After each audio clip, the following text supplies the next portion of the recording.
This little kid missed it, and he also struggled in math, so much so that mom and dad felt like they exhausted everything to help this guy pull his math score up, but to no avail.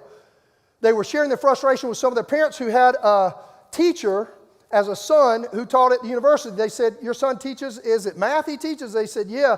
They said, well, how in the world did he develop a love for math? How did he get so good at math? They said, it wasn't always that way. He struggled when he was in about middle school too. And after we tried everything, we decided to send him to the Catholic school. And they were somewhat spiritual people. They thought, well, what does Catholicism have to do with math? And they said, well, we don't think anything, but they had a good math program.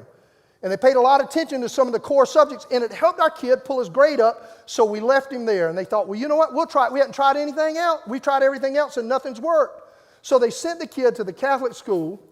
First day he comes back, unlike normal, he runs up to his room and starts studying. They actually have to go get him to come down for supper.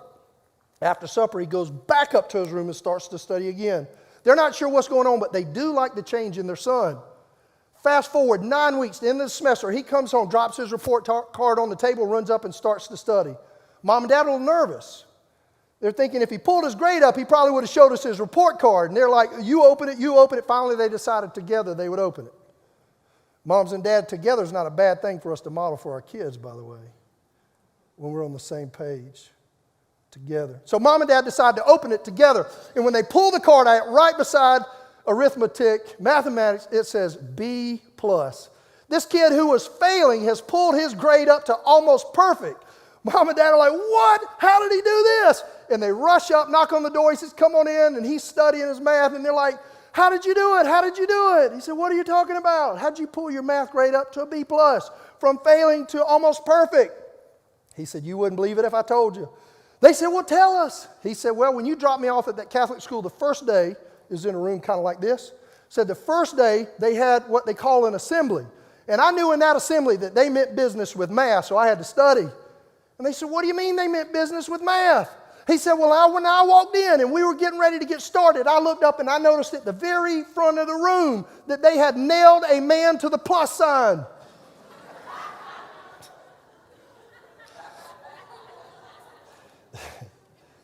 He said, boy, I'm going to do my math.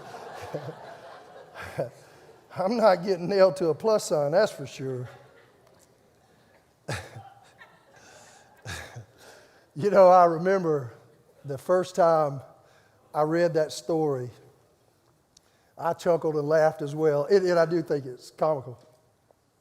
But then I thought about the reality, spiritually speaking, of that story. Of how many people do not understand why Jesus died on the cross. If you look back in verse 3, Paul says, for what I received, I passed on to you as first importance, that Christ died for our sins according to the Scriptures. Paul wasn't making a story up. Paul was communicating to the church at Corinth God's divine plan for salvation for you and me. For anyone who would believe.